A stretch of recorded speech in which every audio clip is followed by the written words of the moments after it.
이번 기도회에는 느헤미야서를 나누게 되어진 동기 중에 하나가 지난해 말서부터 우리 교회 이제 음향 설비 조금 좀 개선하고 성전 한가운데 출입구가 크게 나 있었는데 이것이 영적으로나 또 눈으로 보기에 심히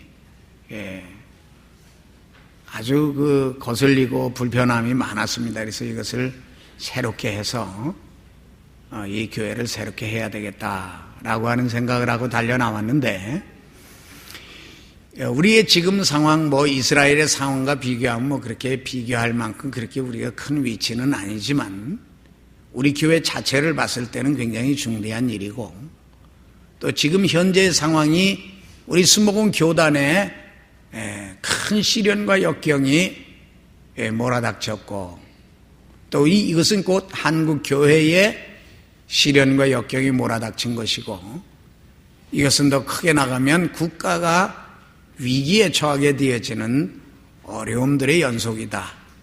그러므로 우리는 그렇게 규모가 큰 제자교회는 아니지만 작은 교회라 할지라도 기도하는 교회는 큰 교회입니다.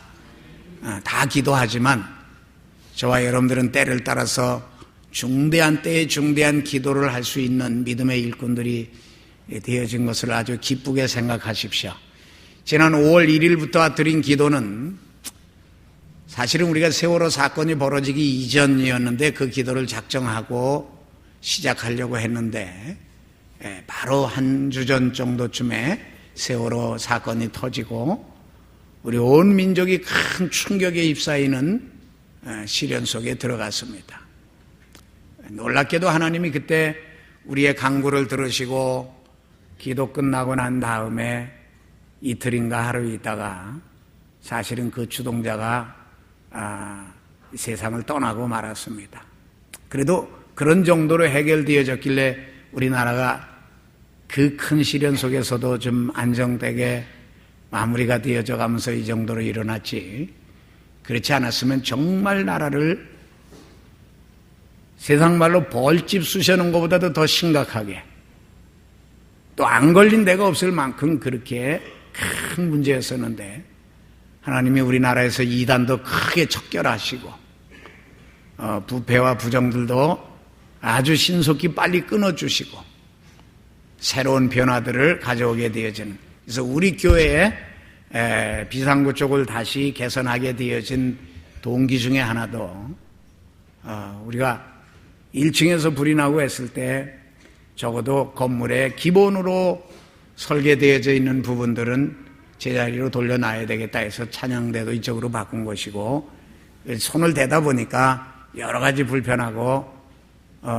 부족한 부분들이 있어서 우리가 개선을 하고 나가는 중에 이번에는 이스라엘이 성전을 재건하면서 그들이 하나님 앞에 잘못된 신앙을 개혁하고는 다시 부흥을 일으키며 예수님 초림하시는 것을 그들이 맞이할 준비를 하고 나중에는 주님이 오시게 되어지죠. 저와 여러분들은 이 교회를 바로 그 시대의 그 심정을 느헤미야처럼 마음에 갖고 그와 같은 기도를 해서 우리 교회도 새롭게 1600이 넘는 부흥으로 회복시켜 나가고, 어째 아멘이 없어요? 그리고 기도해 왔으면 이때 막 끌고 일어나야죠. 그런 역사도 이루고, 사실 우리 순복음 교단이 세계 선교하다가 지금 몇 년 동안 충격의 시련을 겪고 있는 겁니다. 그 깊은 내막까지는 저도 모르는 부분이 많이 있고, 또 알아도 얘기할 수 없는 부분이 있고, 또 국내 내부의 문제도 있고, 바깥에서 저는 그 큰 문제들을 보고 와서 세계적인 시야로 보면서 깨닫고 더 중대하게 여겨야 될 부분이 많다라는 것을 알고 왔기 때문에 이제 제가 어디를 부임하든지 이 일을 위해서 나하고 함께 주를 섬기는 성도들은 기도하게 해야 되겠다라고 작정을 하고 왔습니다. 지난 5월 달에는 세월호를 통해서 우리가 기도를 강력하게 했는데, 이번에는 우리 성전 재건을 비롯해서 그 다음에 우리 신앙의 개혁, 이게 잘못된 신앙의 개혁을 이루어서 교회 부흥을 이루는 시대에 우리가 들어가야 된다라고 하는 것을 여러분들이 아시고 마음에 깨닫고 각오하고 가시기를 바랍니다. 오늘 국민일보 신문 미션 라이프지에 보니까 계속 나오는 문제죠. 유럽은 지금 계속 교회가 술집으로 바뀌어가고 또 쇼핑몰로 바뀌어가고 무슬림 사원으로까지 팔려가지고 바뀌어져 가고 있습니다. 심각합니다. 그래서 이제는 지금 미국도 이 문제가 심각하게 내려와서 제가 미국에 있을 동안에만 해도 이 동성연애를 합법화해서 결혼해도 된다라고 승인해 줄 수 있는 그런 주가 9개 주가 있었는데 저 떠나고 돌아온 다음에 얼마 전에 소식을 들으니까 27개 주가, 그동안 거의 절반 이상의 주가 이 동성연애 합법화를 승인해 준 거예요. 각 주정부가. 심각한 문제입니다. 한국은 이 국가적으로 헌법 개정하기가 힘이 들으니까 살그머니 서울시 조례 조항에다가 요걸 집어넣고 사탄이 이거를 불리려고 그랬던 거예요. 그 앞선 데에는 최원순 시장인가요? 그분이 있었어요. 그거 처음에는 해주겠다 했어요. 박원순. 죄송해요. 하도 이북의 최 씨가 많이 나오는 뉴스를 듣다 보니까 저가 최 씨라 그래서 그런 게 아니고 박원순 시장이 그거를 신문에 공개된 내용들이니까 그래서 외신들에게다는 여러 말들을 한 것 같았는데 기독교계가 강력히 항거하고 나오니까 크리스마스 점등하면서 이제 안 하겠다 포기했다 그랬는데 또 언제 들고 나올지 모르는 거예요. 정치인들은 믿을 수가 없어요. 그래서 십수년 전에 여의도에서 그런 말이 있습니다. 여의도 강에 홍수가 나면 입만 동동 뜬대요. 그게 누구 입이냐? 정치하는 사람들이 입만 동동 떠다녀가지고 산다는 거죠. 언제든지 말을 뒤바꿀 수 있는 것들이 정치꾼들입니다. 물론 거기에는 진실한 사람들도 많이 있습니다. 우리나라에서는 동성연애가 합법화되어지도록 법으로 승인해서는 절대 안 됩니다. 법이 승인되어지면 이거는 걷잡을 수가 없어요. 기독교회가 막을 수가 없어요. 그래서 기독교인이 많아지고 법적인 제재를 가할 수 있는 그런 힘을 길러야 되는 이유 중에 하나가 여기 있는데 그래도 한국 교계는 살아 움직여서 이만큼 했는데 미국 그 기독교 국가인 것 같은데도 벌써 27개 주면 절반 이상이 동성연애를 합법화해 주기로 주 정부가 승인을 했다는 얘기예요. 그럼 미국 기독교계가 뭐 하고 있었던 겁니까? 아예 어떤 장로 교단에서는 그거 합법화 승인했어요. 미국 교단이. 그래서 거기 속해 있는 한국 장로교단하고 미국에 깨어있는 교회들 3,000교회가 제가 있을 때 거기에서 탈퇴해 나왔어요. 지금 우리가 어물어물하고 나갈 그런 상황의 때가 아닙니다. 그래서 정신을 바짝 차리고 법이 형성되어지면 그때는 우리를 막 잡아다 죽이고 고문하고 막 그냥 내쫓고 직장 못 얻게 하고 막 들들 볶으면은요 나중에 못 견뎌요. 그리고 나중에 사탄이 하고자 하는 일들을 다 해나가는 겁니다. 이번에 법원이 통진당 해산하는 명령 내린 건 아주 획기적인 사건입니다. 하나님이 우리 한국을 그래도 마지막에 쓰시려고 막아주시기도 한 것이고 하나님의 큰 역사를 이 땅에서 이루어 주실 증거로 저는 확실히 믿습니다. 그래서 이번 기도할 때 제가 여러분들에게 몇 가지 핵심 기도를 부탁드릴 때 여러분들이 깊이 알고 이건 남의 나가서 밖에서 얘기하지 말고 밖에 나가서 얘기하는 건 예수 복음만 전하세요. 안에서 말씀드리는 것은 여러분들이 마음에 품고 저와 함께 기도만 해도 우리 한국 변화됩니다. 역사가 일어나는 거 믿으시기를 주님의 이름으로 축원합니다. 첫날이기 때문에 이렇게 설명을 드립니다. 자, 오늘 지도자의 올바른 신앙에 대해서 말씀을 나누고 이제 기도를 할 터인데 이 본서는 황폐해진 예루살렘 성을 중건하는 그 역사에 관해서 기도를 하고 있는, 사역하고 있는 그런 내용을 적고 있습니다. 이스라엘 백성들이 가나안 땅에 가서 처음에 가서는 굉장히 번성하고 잘 살았어요. 우리가 여호수아서를 지난 5월 달에 공부하면서 수마로 기도할 때 여호수아와 이스라엘 백성들이 그 가나안 땅을 다 정복하고 땅 나누기를 하고 그 다음에 얼마나 번성하며 잘 살았습니까? 그런데 하나님이 너희가 거기 가면 절대로 이방인들과 혼인하지 말고 그들이 섬기는 우상 숭배하지 말고 야훼 하나님만을 사랑하고 섬기고 그 율법과 계명을 지켜라. 그러면 너희들을 계속 번성하게 해주겠다 했는데 그들이 잘 나가다가 계속 우상 숭배하고 이방인들과 결혼하고 그 다음에 탐욕과 정욕에 빠지고 많은 죄악을 저지르다 하나님께서 북쪽 이스라엘은 아수르에 멸망하게 하시고 남쪽 유다는 바벨론의 느부갓네살 왕에게 멸망을 당하게 하셨습니다. 그래서 이 바벨론의 느부갓네살 왕이 이스라엘을 점령해 들어가고는 예루살렘을 다 불질러 버리고 그 다음에 많은 사람들을 끌고 갔다가 그 바벨론도 나중에 메대와 페르시아에 멸망을 당했어요. 그래서 이 느헤미야는 바로 그 다음 세대 메대와 페르시아, 여기는 이제 파사로 나와 있는데 그게 바로 페르시아입니다. 요즘 영어 발음으로 말하면 페르시아인데 페르시아의 아닥사스다 왕 때에 느헤미야가 이제 이 기도하고 이스라엘의 귀환을 기도하고 이 시대에 같이 있었던 사람들이 소선지자들입니다. 다니엘과 사드락과 메삭과 아벳느고, 그 다음에 느헤미야, 이런 소선지자들이 마지막 예언하면서 이스라엘을 다시 이제 포로에서 귀환해가지고 나라를 세우는 일에 큰 운동을 하고 헌신을 한 일꾼입니다. 근데 끌려가가지고 정신없이 남의 나라에서 살다 보니까 이 고국에 대한 것을 잘 소식을 듣지 못해서 요즘에는 뭐 전화 한 통화로 다 듣고 그러지만 예전에는 한번 끌려가면 살았는지 죽었는지도 모르는 그런 시대였었습니다. 간혹 사람들이 왕래는 있었지만 이 시대는 그렇게 자세한 정보를 주고받을 만한 그런 여건이 아니었던 것으로 여겨집니다. 그 중에 또 이스라엘 백성들은 망한 나라에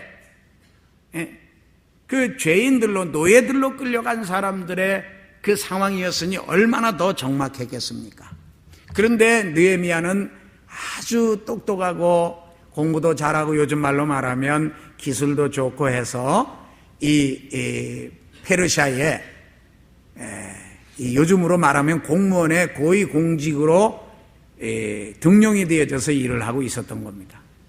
그리고 자기는 이제 잡혀간 나라지만 그곳에서 고위공직자로서 봉급도 잘 받고 배우도 잘 받고 풍요로운 생활을 하고 있었는데 고국 예루살렘에서 하난이라고 하는 동생과 두어 사람이 이 형님을 찾아온 거예요. 형님이 이제 선고했다고 하니까 찾아와서 인사도 하고 뭐 이제 아우는 또 형님에게 좀 도움도 받으려고 왔겠죠. 그래 이제 이 동생이 찾아오니까 느헤미야가 물은 거예요. 하나니야, 예. 지금 예루살렘 상황이 어떠냐? 아이고 형님 말도 마십시오. 예루살렘이 지금 어느 정도인 줄 압니까? 예루살렘 성벽은 다 무너졌고요. 성문은 소화됐다 하는 것은 불타버렸다 그 얘기예요. 다 불타버리고. 그리고 성벽이 무너지니까는 이방에서 게릴라들이 들어와가지고 뭘 훔쳐가고 누구는 어젯밤에 누구한테 당하고 뭐 재산 못 뺏기고. 여러분 울타리가 준비가 보존이 안 되진 집안에 이 집 저 집 개구 닭이고 다 드나들잖아요. 알아요? 그래서 사람들이 봄 가을쯤 되어지면 울타리를 다 새로 하는 거예요. 울타리 새로 하는 거 알아요? 네. 돌담이나 이런 거 쌓은 사람들은 괜찮은데 그렇지 않고 그냥 임시로 이 밤나무나 이 가지 많은 걸로 콱콱 꽂아가지고 집으로 새끼를 엮어가지고 울타리 딱 친 데는 2, 3년에 한 번씩 울타리를 만들어야 돼요. 안 그러면 김서방네 개가 드나들고 최서방네 닭새끼가 와가지고 이 집 곡식 다 쪄먹고 니마 그 강을 건너지 마오 해서 하는 것처럼 목사님네 강아지가 김서방네 암강아지한테 새끼 베게 하고 아이 난리를 치르는 거예요. 그러니까 뭘 잘 쳐놔야 돼? 울타리를 잘 쳐놔야 되는 거예요. 그런데 그 울타리가 바로 성벽인데 그게 다 무너져 버린 거예요. 그러니 이놈의 테러도 들어오고 저놈 도둑도 들어오고 이놈의 사기꾼도 들어오고 그러니까 뭐 예루살렘이 엉망진창인 겁니다. 지금 한국교회가 울타리가 무너져가지고 신천지 귀신들도 드나들고 통일교 귀신들도 드나들고 돈에 눈이 어두운 배만 위하는 자들도 드나들고 선동을 하고 덤벼들고 하는 시대에 지금 들어온 거예요. 이거 여러분 울타리가 무너져서 다 들어온 겁니다. 어디 하나님의 거룩한 교회에 그런 것들이 들어와서 회방하고 감히 여러분 그런 거 옆에 있거나 보이면 즉시 얘기해서 내쫓아야 돼요. 예? 눈꼽만치도 인정사정 볼 것 없고 발붙이지 못하게 해야 돼요. 그러려면 성벽이 완벽하게 돼 있어야 돼요. 성문이 불이 나면 안 되는 거예요. 문을 닫을 땐 닫고 열 땐 열어야 되는 거예요. 성벽이 제대로 쌓여 있어야 되는데 이게 다 무너진 거예요. 그러니까 그 얘기를 듣고는 백성들이 그것 때문에 얼마나 고난을 겪는지 그 고난받은 얘기, 김서방네가 뭘 당하고 그 딸이 끌려간 얘기, 누구는 맞아 죽은 얘기, 누구는 돈을 다 뺏긴 얘기, 이런 얘기 들으니까 울분이 나오는 거예요. 그것 때문에 이제 느헤미야가 막 울면서 기도하기 시작하는 게 느헤미야서 1장이에요. 적어도 믿음의 깊이가 있는 여러분이라고 하면 우리 민족의 문제가 나면 눈물을 흘릴 줄 알아야 돼요. 우리 북한의 형제들이 어려움을 겪고 시련을 겪는다면 눈물을 흘릴 줄 알아야 돼요. 에미나이들 죽거나 말거나 난 모르겠수다 이러면 안 돼요. 우리 민족이잖아요. 이 지도자라고 하면 적어도 그렇게 돼야 되는 거예요. 그런데 그런 걸 그냥 놔두면 나하고 상관없을 것 같아도 그 위에 세력들이 그리고 지도자 세력들이 무너지면 밑에 백성들은 나중엔 다 더 무너지는 거예요. 더 비참한 삶으로 떨어진다. 그래서 여기에서 이제 예루살렘 성 중건 재건과 이제 자기 나라 구원하기 위한 결심을 하는 기도를 느헤미야가 시작을 합니다. 지금부터 이제 마지막 장까지 이 말씀을 가지면서 매일매일 한 장씩 읽고 또 긴 거는 이틀 동안 나누면서 그 말씀 갖고 이제 기도로 출발할 이제 오늘 첫날인데 느헤미야가 어떻게 출발을 했는가라는 걸 오늘은 말씀을 드리고 기도를 하겠습니다. 첫 번째로 지도자는 하나님의 백성에게 관심을 갖고 있어야 된다. 최대한도 지도자라고 하면 관심 가져. 내가 교회 지역장이고 구역장이라고 하면 성도에게 관심이 있어야 돼. 근데 관심이 너무 없는 게 한국 교회 구역에 무너진 문제더라 이거죠. 예배 안 드린 지는 아주 오래됐고요. 여러분 이런 게 바로 성벽이 무너진 거예요. 재단이 무너졌다 이거예요. 우리 한국교회가 70년대, 80년대, 90년대 초에 크게 부흥을 할 때 구역예배 안 드리면 큰일 나는 줄 알았죠. 사실 큰일 나는 거예요. 영적으로 큰일이 나고 있다고. 그런 일들이 무너지면 가정이 무너지고 가정이 무너지면 사회가 무너지는 거예요. 그런데 그런 일들을 너무 하찮게 생각하고 막 지나가더라 이거예요. 여기 느헤미야는 백성에게 관심을 아주 깊이 가졌습니다. 아까 말씀드린 대로 유다는 바벨론에 멸망당하고 타국으로 끌려갔고 이 바벨론은 메대와 페르시아의 멸망을 당했는데 그 중에 먼저 메대가 한번 조금 다스리다가 메대가 무너지고 페르시아에 근데 원래 메대는 페르시아 왕의 외삼촌이었었답니다. 그러니까 메대 왕의 여동생이 시집을 이 페르시아로 가가지고 페르시아의 왕하고 결혼해서 거기서 낳은 아들 중에 하나가 잘 돼서 이제 아닥사스다 왕으로 나중에는 이제 이게 고레스로 나오죠. 고레스의 축복에 대해서 여러분들 말씀을 들었죠. 제가 한번 설계했으니까. 그 고레스가 바로 그런 차원입니다. 저는 왜 메대와 페르시아가 그렇게 됐는가라고 하는 것을 얼마 전에 역사서를 통해서 다시 한번 알게 되어져서요. 메대와 페르시아가 이제 사돈지간이 되어진 거죠. 그래서 나중에는 원래는 메대가 더 강한 나라였었는데 페르시아에서 나온 이 고레스가 굉장히 착하고 똑똑하고 이미 이제 고레스를 통해서 하나님이 이스라엘을 구원하기로 작정하셔서 그를 세우셨기 때문에 결국은 이제 바사 페르시아의 통치가 이제 시작이 되어지기 시작한 겁니다. 그래서 바벨론은 무너지고 메대와 페르시아에 무너진 바벨론을 이제 페르시아의 나라가 다시 통치를 하면서 벌어진 일인데 그때 페르시아의 수도가 수산성이었었어요. 수산성 하면은 에스더가 거기서 등용이 되어지고 뭐 만찬에 가고 그랬던 사건들 잘 아시죠? 예, 그런 것들로 여러분들이 이해를 하시면 되겠습니다. 그가 동생이 돌아와서 하는 얘기가 남은 유다 백성들은 환난을 당하고 능력을 받으며 예루살렘 성은 허물어지고 성문들은 다 불에 타서 소화가 된 나이다. 그런 말을 들으니까 고난받는 유다 백성들을 생각하니까 가슴이 메어지도록 아픈 거예요. 지도자라고 하면 적어도 이렇게 백성들 고난의 역사의 시련들을 가지고 마음 아파할 줄 알고 눈물을 흘릴 수 있어야 된다.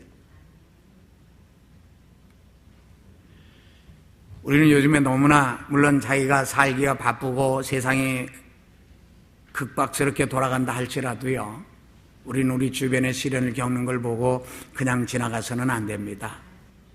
북한의 극악무도한 독재자의 자기 고모부도 저렇게 무자비하게 죽이고 몰살시키고 총살시키고 통치하고 있는 그거 그냥 보고 두어서는 안 됩니다.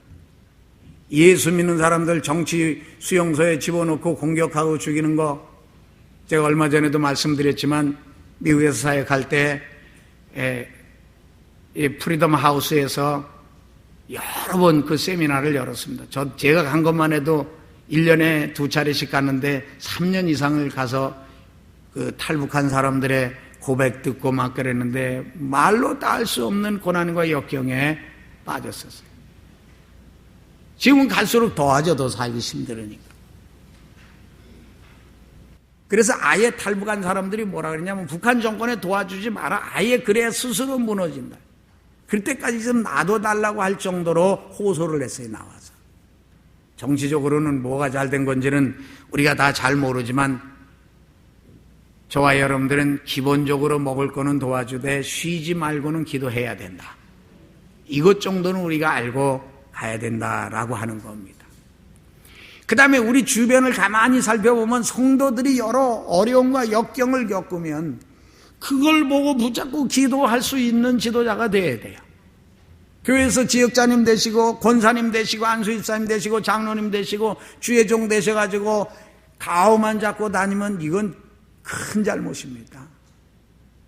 성도들이 어디가 아픈지, 어떻게 기도를 해주면 좋을지 이거 살펴야 된다는 거죠. 그 기도를 해주어야만 그들이 그 역경에서 벗어날 수 있다고 하는 거예요. 왠지 모르게 물론 주의 종들이 그렇게 할 수 없는 상황까지도 갔지만 한국교회가 신방이 없어지고 성도들이 신방을 싫어한다 이거죠.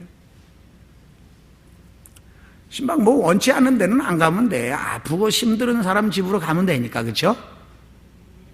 어째 그것도 가지 마요? 이번 올 봄 되면 이제 우리 대신방도 좀 하고 그러려고 그래요. 좀 집안이 불편하고 그러면 뭐 원하시지 않아도 좋지만 가려고 그래요. 그래도 왜 형편을 알아야 되니까. 그 주의 중에 신방을 안 하면 형편을 알 수가 없으니까요. 근데 나와서 대면하고 보고 듣는 거는 누구든지 천사처럼 말하고 이야기할 수 있어요. 그러나 집에 가보면 벌써 다르거든요.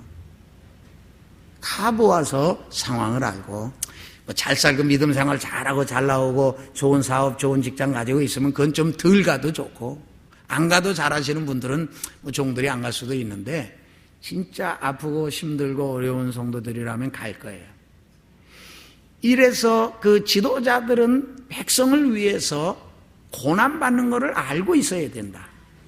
이게 지도자의 바른 신앙이다라고 말씀드리는데, 이거는 주의 종들과 장로님들 뿐만이 아니고 우리 권사님들과 우리 지역자님, 구역자님들도 동일하게 살펴야 될 문제다 이게. 성도들이 어떤 문제가 있으면 그 문제를 어떻게 내가 해결해, 내 기도할게 그러고 말 게 아니라 가서 작정 기도를 해주고, 작정하고 예배드리고 작정하고 기도하고 그분을 위해서 금식하며 같이 갈 수 있는 이런 체제로 가야 돼요. 물론 목사님 내 삶이 고달퍼요. 내 삶이 고달퍼도 그 일들을 열심히 하면 그 사람도 살아나고 나도 살아나요. 믿습니까? 그걸 위해 기도하다 보면 내 기도가 살고 그 사람 영적으로 살고 그 사람 체온이 올라가고 그 사람 삶이 윤택해지고, 그러면 내가 그 안에서 하나님의 복을 같이 받게 되어지는 것이다 이거죠. 두 번째로, 지도자는 그러므로 환난 당하는 자들을 위해서 기도해야 된다. 필히 환난 당하는 자를 위해서 기도해야 된다. 오늘 본문 느헤미야 1장 4절부터 5절이 이렇게 기록되어 있어요. 내가 이 말을 하고 앉아서 울고 수일 동안 슬퍼하며 하늘의 하나님 앞에 금식하며 기도하여 이르되, 하늘의 하나님 야훼, 크고 두려우신 하나님이여, 주를 사랑하고 주의 계명을 지키는 자에게 언약을 지키시며 긍휼을 베푸시는 주여 간구하나이다. 뭐 한다고요?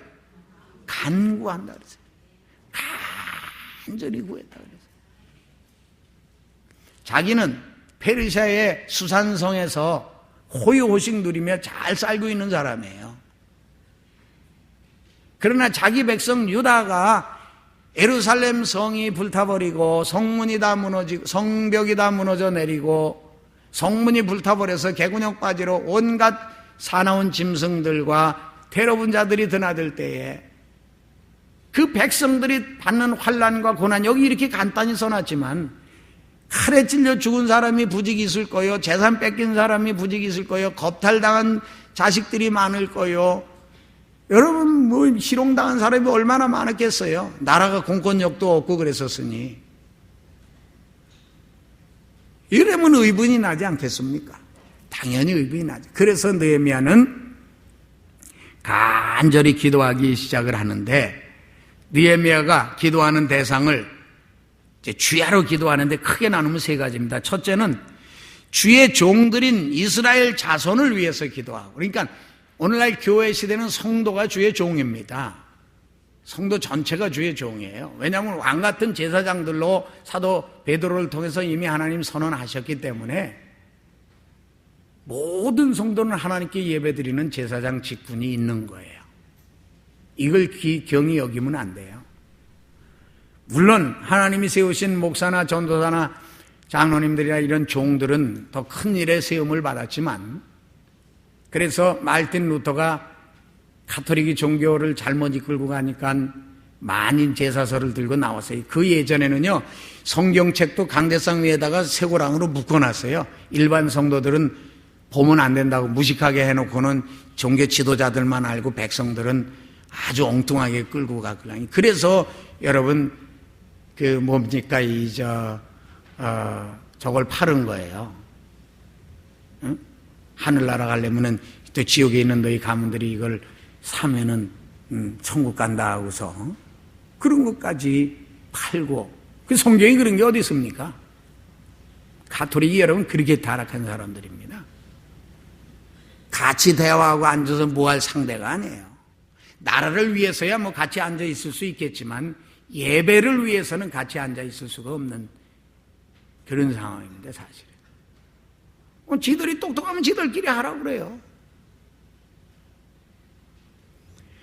하나님 앞에서 우리가 깊이 있게 바르게 나아가지 않으면 나중에 같이 오염돼서 무너집니다. 바르게 가야죠. 그 다음에 두 번째는 이스라엘 자손이 주께 범죄한 죄들을 자복하는 것을 했어요. 세 번째는 나와 내 아버지 집이 범죄하였다 하고 느헤미야가 아주 철저히 회개를 하고 강구를 합니다. 세 가지 죄를, 주의 종들인 이스라엘 자손들을 위해서 기도하는데, 이스라엘 자손이 주께 범죄한 죄악들을 자복합니다. 하나님, 이 백성들이 우상을 숭배하고 하나님께 범죄하여 이런 일들이 벌어졌나이다. 자, 그게 느헤미야 1장 8절입니다. 옛적에 주께서 주의 종 모세에게 명령하여 이르시되 만일 너희가 범죄하면 내가 너희를 여러 나라 가운데 쫓아 흩을 것이요 그랬어요.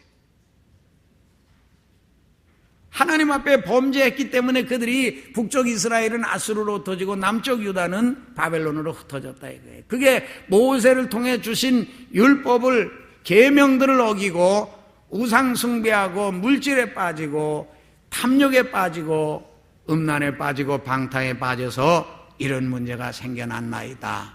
느헤미야가 여기서 이렇게 통해 자복하며 기도를 합니다. 그런데 느헤미야는 기도할 때 자기의 죄와 자기 아비의 죄를 자백합니다. 참 이건 우리가 본받아야 될 아주 중요한 내용인데, 우리가 하나님 앞에서 죄를 자백할 때에 6절을 보시기 바랍니다. 6절과 7절이 아주 중대하게 회개하며 나오는 건데, 6절 같이 읽겠습니다. 시작. 이제 종이 주의 종들인 이스라엘 자손을 위하여 주야로 기도하며 우리 이스라엘 자손이 주께 범죄한 죄들을 자백하오니 주는 귀를 기울이시며 눈을 여시사 종의 기도를 들으시옵소서. 나와 내 아버지의 집이 범죄하여 주를 향하여 크게 악을 행하여. 거기까지요. 누구의 죄까지 지금 자백하여? 아버지의 죄까지 자백합니다. 전에 잠깐 말씀드렸지만 이제 부모와 조상들의 죄까지 자백하고 나간 선지자가 다니엘서 9장의 다니엘과 이 느헤미야서의 느헤미야입니다. 여기 1장 6절에도 나오지만 이제 9장에 가서 더 구체적으로 나옵니다. 9장에 가게 되어지면 여기서는 느헤미야가 자기 혼자와 주변 사람들만 자기와 자기 부모, 조상들의 죄, 부모의 죄를 자백하고 이스라엘 백성들의 죄를 자백하지만 9장에 가서는 이스라엘 백성들 전체를, 예루살렘에 있는 백성들을 모아놓고 자복합니다. 하나님 앞에 아주 통해 자복하며 갑니다. 회개하지 아니하면 해결이 되어지지를 않아요. 지금 우리 대한민국의 문제가 여러 가지로 볼 수 있지만 우리 대한민국의 죄는 기독교인의 눈으로 봤을 때 중대한 죄가 있어요. 그게 뭐냐면 1938년에 한국의 장감성 교단 교회들이 평양에서 신사참배 가결을 했어요. 그때 한국의 유명한 종교 지도자들이 다 가담했어요. 북쪽에서 주기철 목사님하고 남쪽에서는 한상동 목사님하고 그 다음에 신실한 종들, 신실한 장로님들, 신실한 성도님들만 거부를 했어요. 그거 거부한 사람들은 다 옥살이하고 온 몸이 만진창이가 다 되도록 고문받았어요. 장로의 역사를 공부하면, 장로교 성도들이 이거 잘 알아요. 역사를 공부하면 한국의 기독교 지도자들이 어느 대학을 많이 나왔냐면 프린스턴 대학을 많이 나왔어요. 프린스턴 대학을 많이 나왔는데 그 중에 프린스턴 대학이 갈라진 거예요. 그러면서 거기에 나와 있는 사람들이 진보 쪽으로 간다고 하면서 신사참배해도 된다라고 했어요. 그래서 한국의 영락교회 유명교회 목사님이 했잖아요. 나중에 그걸 프린스턴 대학에서 템플턴 상을 줄 때 그때서야 자백을 합니다. 내가 하나님 앞에 죽을 죄를 지었습니다. 신사참배를 가결하고 한 죄인입니다. 마지막은 회개하셨어요. 한국교회 종들 앞에서도 회개했고요. 그건 참 용감한 일입니다. 그런데 한국 교계가 이걸 다 하지 못했어요. 그리고는 하나님이 7년을 기다리시다가 1945년에 해방을 주신 거예요. 1938년에 신사참배 가결을 하고 한국교회가 다 무너져 버렸어요. 그때에 북쪽에서는 주기철 목사님, 남쪽에서는 한산동 목사님이라는 분, 그리고 신실한 장로님들, 종들, 성도들 정말 뼈가 다 부서지고 갈가지도록 고난 겪으면서 견뎠어요. 뭐 목사님은 송판대기에다가 못을 거꾸로 박아놓고 그 뾰족한 못 위를 맨발로 걸어가게 해서 그 못이 발가락 위로 찍혀져 올라오고 막 그래서요. 피투성이가 되어졌습니다.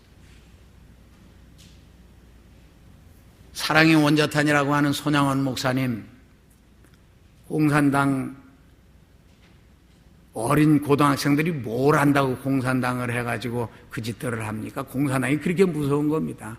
사상과 함께 그 뒤에 귀신이 있는 거예요. 그 귀신은 악하고 더럽습니다. 무섭습니다. 그거 그냥 쉽게 받아 넘기고, 아이 뭐 저 사람들도 뭐 이론에 맞네. 뭐가 맞아요, 맞기는. 그 교단과 교회들이 그냥 넘어왔어요. 감사하게도 우리 교단은 그 후에 생겨난 교단이에요. 물론 우리 교단은 그때 있었다 그러면 우리 교단도 어떻게 될지 모르죠. 몰랐을 거죠. 하나님이 새로운 교단을 일으켜서 한국의 성령운동을 일으키신 거예요. 이거는 기독교 역사의 중대한 내용들이기 때문에 여러분들은 지도자들이기 때문에 이런 얘기는 나가서 전하라고 그랬어요? 전하지 말라고 그랬어요? 전하지 말라고 그랬어요. 여러분들은 나가서 예수 복음만 전하세요. 잘못하면 또 장로교나 다른 교단 공격하는 게 되어져서 그러면 또 문제가 되고 그러니까. 그러나 알 건 알아야 된다 이거죠. 그렇죠? 알 건 알아야 되니까. 우리 교단은 지금 이제 50년, 60년을 향해 가요. 그런데 지금 그 신사 참배 가결한 지는 지금 70년이 넘었어요. 그래서 1945년에 해방돼서 올해가 2015년이니까 몇 년 지나간 거야? 계산이 안 돼요? 70년째 되는 해예요, 지금이. 보통 한 나라가 연단 받을 때는 70년의 역사 속에 들어갑니다. 이스라엘 백성들이 바벨론의 포로에서 몇 년 만에 돌아와요? 70년 만에 돌아와요. 제가 왜 이런 말씀을 드려요? 이제 때가 됐다 이거예요. 때가 됐다. 그 사람들이 잘못했다고 그 사람들 손가락질하라고 제가 말씀드린 게 아니라 우리 믿음의 선조들이 그 죄를 지은 거를 용서해달라고 기도하라는 거예요, 지금. 한국의 교회가 종들이, 성도들이 신사참배 가결한 죄를 용서해달라고. 그때도 벌써 진보와 보수로 갈라졌어요. 그 교단이 갈라놓은 거예요. 지금 뭐 수도 없이 갈라졌지만. 그래서 조 목사님이 우리 교단만큼은 하나로 합치려고 애를 쓰는데 지금 중대한 사안이 1월 20일 날 우리 교단 갈라지는 통합총회를 합니다. 우리가 지금 그걸 계획하고 한 건 아닌데 우리 기도 중에 그 일이 지금 들어있어요. 통합이 이루어지기 시작하면 이것도 또 급속도로 갑니다. 교단 갈라지고 하는 게 나라 갈라지게 하는 일과 동일합니다. 그래서 우리는 지금 우리 민족이 진정한 해방을 올려면, 그러니까 신사참배 해놓고는 그냥 해방은 되는데 곧바로 한국 땅에 들어온 게 공산당인 거예요. 그리고는 그 공산당들이 곧 이어서 45년에 해방되고는 1950년에 그냥 전쟁을 일으킨 거예요.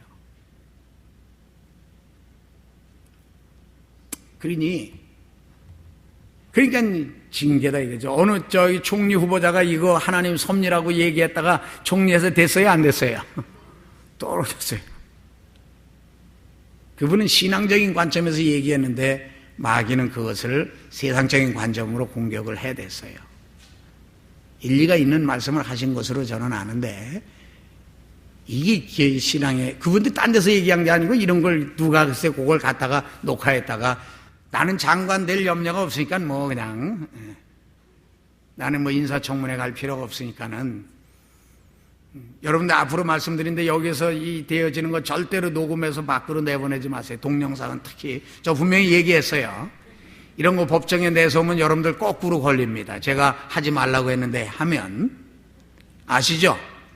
예, 순수한 성도들은 안 하는데 꼭 뺐다가 한 사람들이 와서 그걸 해나가려. 그 사람은 이제 이 다음엔 법정에 이걸 가지고 들이대면 나한테 걸려요. 내가 하지 말라고 했는데 한 거니까. 여러분들 다 증인이에요. 그렇죠? 이런 시대가 금방 오는 거예요. 그래서 지금 우리 한국이 우상숭배 가결한 교단이 가결을 했어요. 이 죄 회개해야 돼요. 교단들이. 그러니까 교계가 신사참배 가결을 한 거예요. 그러니까 마귀의 공격을 못 막는 거예요. 마귀가 들어올 수 있는 것은 뭐가 있느냐? 길이 있기 때문에 들어온 거예요. 마귀의 길은 뭘 타고 들어와요? 죄를 타고 들어오는 거예요. 여러분들 가정도 마찬가지예요. 왜 술 취함과 방탕과 재산이 자꾸 망하느냐? 그 가족 중에 아버지나 아들이나 누가 죄를 지어서 길을 만들어 놨기 때문에 마귀가 집안에 들어오는 거예요.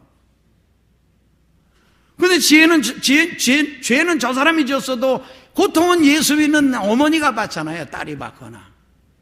그러니 어떻게 해요? 내가 회개할 수밖에. 지금 느헤미야가 그렇게 기도하는 거예요. 느헤미야 시대에 받는 고난은 조상들이 지은 거예요. 70년 전의 선조들이.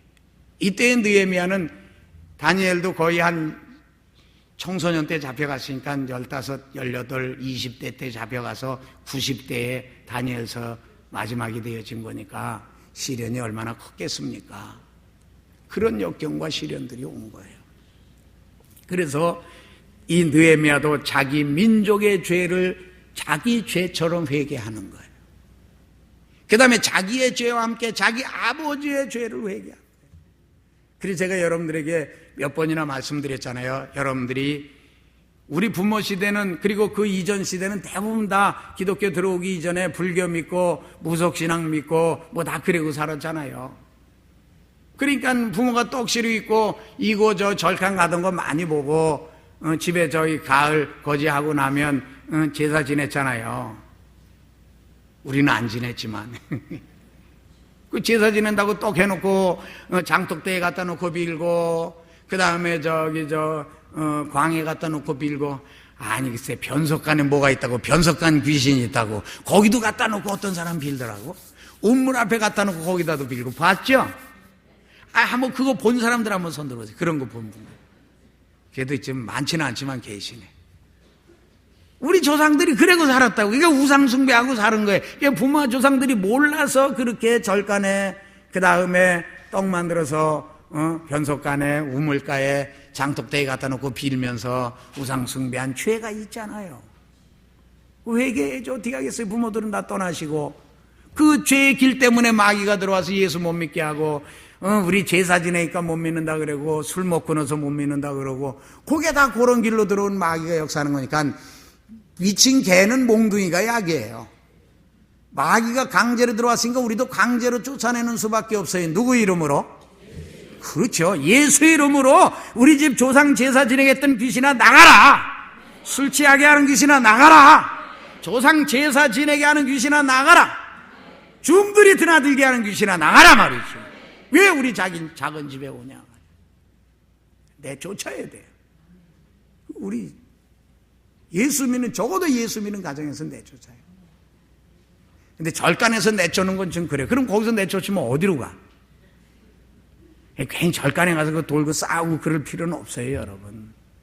그건 국가적으로 어떤 이슈가 생겨서 크게 할 때는 모를까. 개인적으로는 여러분 절간 가서 잘못하다가 큰일 나요. 영적으로 역공을 받으면 시련 많이 겪으니까 적어도 여러분들은 여러분들과 가족들이 관계되어져 있는 부분을 위해서 기도하라 이거예요. 아셨어요? 아버지, 어머니, 형제들, 저는 사촌, 육촌까지 기도해요. 매일. 이름 다 못 부르고 사촌, 육촌들. 여러분들도 그런 가족들을 위해서, 물론 우리 성도들 기도 다 하고, 그 관련된 가족들 구원을 위해서 기도하라 이거예요. 그래야 여러분들 주변이 큰 구원의 역사들을 채우라면서 가게 되어지는 거 믿으시기를 주님의 이름으로 축원합니다.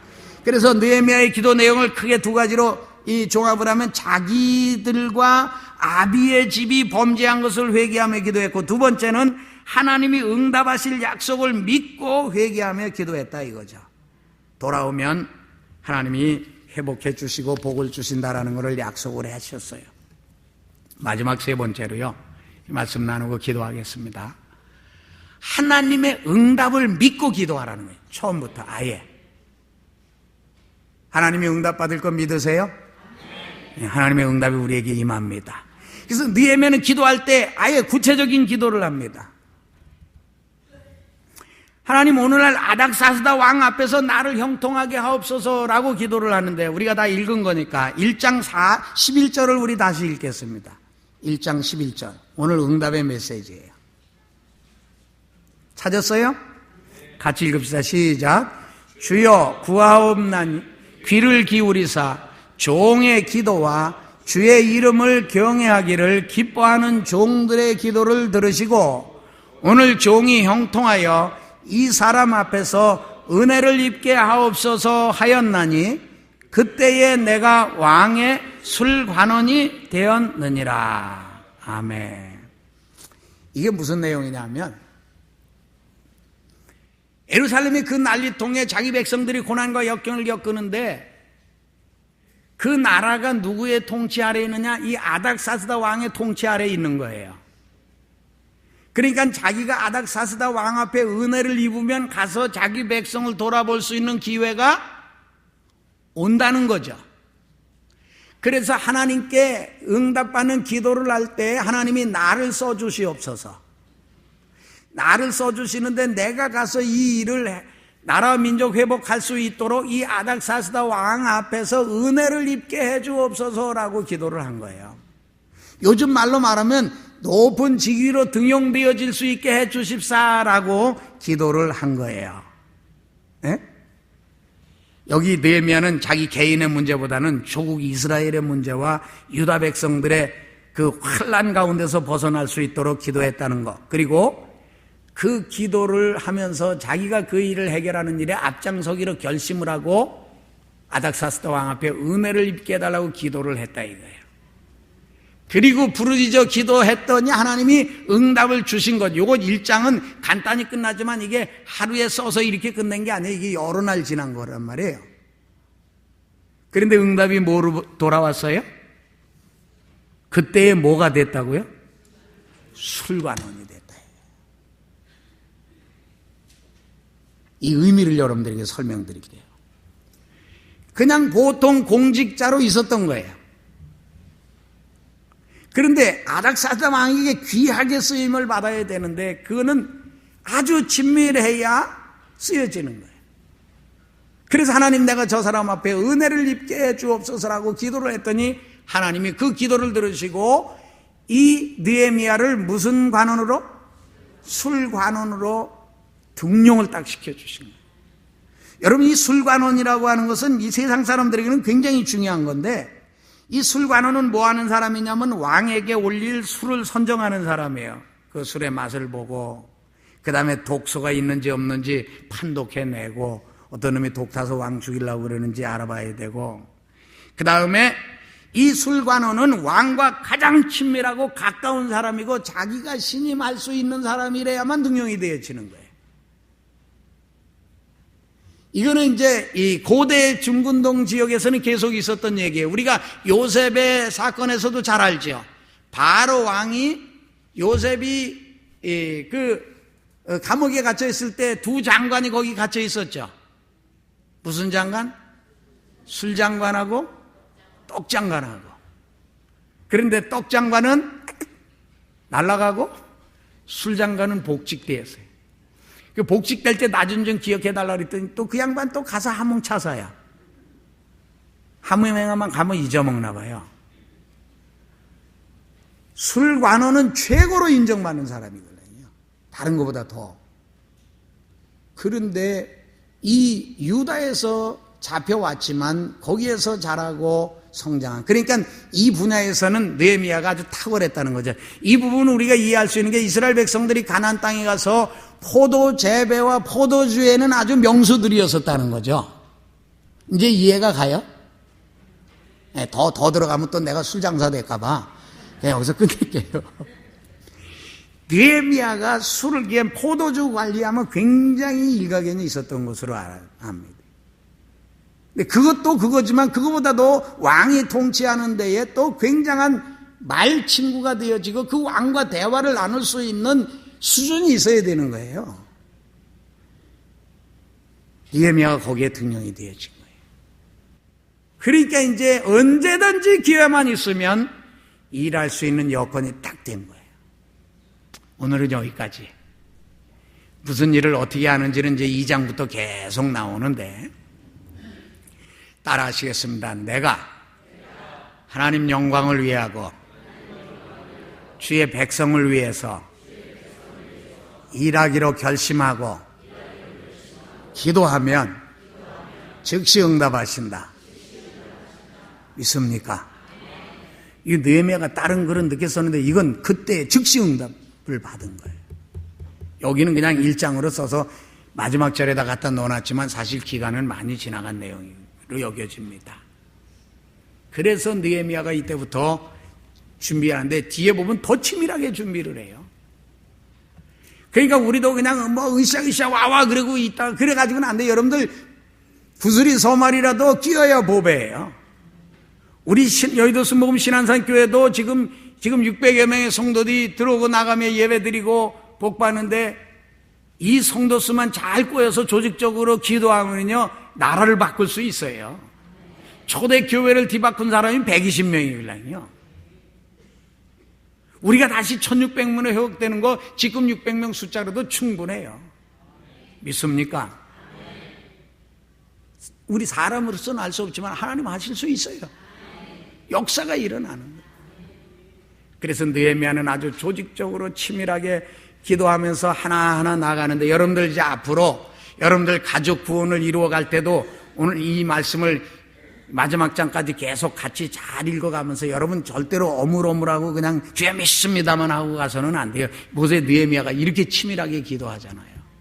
내가 여기에서 성공하려면은 도망 나와서 할 수도 있잖아요. 수산성에서. 그러나 그렇게 해가지고는 힘이 없다 이게 그 나라의 아닥사스다 왕의 힘을 입고 그의 인정을 받고 지원을 받으면서 자기네 나라로 가야 자기네 나라 회복을 이룰 수 있다는 걸 아는 거예요. 그러니까는 그 세계 최고의 나라의 최고 권력자의 지원을 받으며 내 나라의 회복을 유다 백성들의 회복을 하나님 백성들의 회복을 이루어야 되겠다. 왜? 이거는 하나님이 회복을 약속하신 거니까 이루어진다. 이 약속을 믿고 기도하는 여러분들, 우리는 약속이 많잖아요. 주 예수를 믿으라 그래야만 너와 내 집에 구원. 여러분들 집에 다 구원받게 돼 있어요. 근데 치밀하게 기도하라 이거예요. 무슨 죄를 저질렀는지 느헤미야는 다 알고 그거를 자기 죄와 자기 아비의 집의 죄를 회개했어요. 이스라엘 백성들의 죄를 회개한 거예요. 그래서 그 죄가 차단되어지고 하나님의 은혜 가운데 들어가니까 하나님이 이런 인물을 써야 되겠다 하시고는 즉시 아닥사스다 왕 앞에서 술관원이 되도록 등용을 시키시고 일하시기로 하나님이 작정해 주셨다고 하는 겁니다. 여러분, 말씀을 마칩니다. 또 많은 내용들은 계속 가면서 기도할 것인데 앞으로 우리 교회가 기도해야 될 내용이 지금 가장 급선무가 이번 21일 동안에 들어있는 1월 20일 날 우리 교단 통합입니다.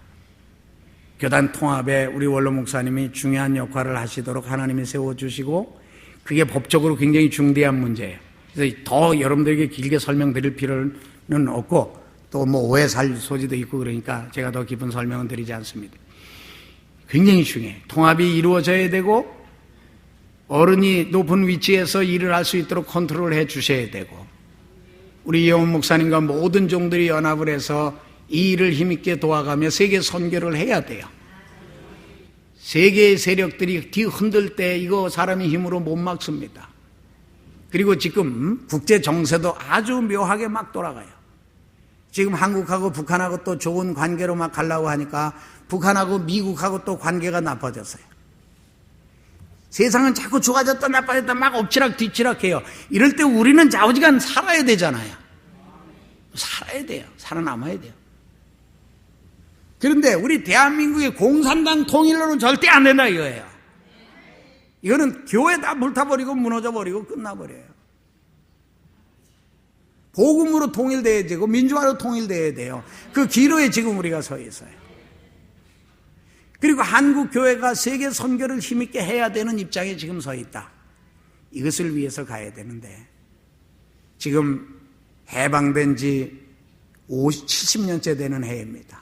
여기서 기도할 때 아까 잠시 말씀드렸던 우리 한국 장감성 교단이 뭐 그렇게 남의 교단 들출 필요는 없고 하나님 한국 교회의 지도자들이 우상숭배 가결했던 죄를 용서해 주시고 이 땅에서 우상과 사신의 죄와 허물을 용서해 주시고 특별히 이북 사람들은 이 부분에 대해서 철저히 더 회개해야 돼. 이게 평양 한복판에서 벌어진 일이거든요.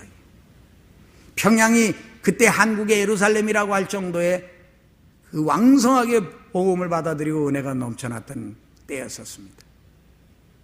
그런데 하나님의 은혜 속에 들어가지 못하고 신사참배 가결하고 한국 기독교계가 무너졌습니다. 이거 통해 자복해야 되고, 그리고 하나님이 물질의 복 주신 거 가지고 술 취하고 음란하고 방탕하게 간 한국 교회 성도들의 죄와 허물을 회개해야 돼요. 더 선교해야 되고 우리는 더 절약하고 아껴야 됩니다. 우리 주변에 도와야 될 사람들이 너무너무 많습니다. 지금 경제가 나쁘니 어떠니 해도 지금 부자로 잘 사는 겁니다. 얼마든지 지금 있는 거 절약하고 아끼고 모아서 선교 힘있게 할 수 있어요. 더 절약하고 더 허리띠 졸라매고 더 힘써서 하나님 나라 열심히 하는 한국 교계 되어지고 절약하는 한국 국민 되게 해달라고 기도해 주시기를 주님의 이름으로 축원합니다. 또 우리 여의도 수목금 신안산 교회도 흩어지며 여러 사건과 시련들을 많이 겪었어요. 개근육 바지로 이런저런 일들이 이런저런 말들이 오갔던 거 이제는 다 차단하고 막아야 되고, 예수 이름으로 축복을 선언해야 되고 부흥을 선언해야 되고 복음 전에서 하나님의 역사를 이루어야 됩니다. 이를 위해서 기도해 주시기를 주님의 이름으로 축원합니다.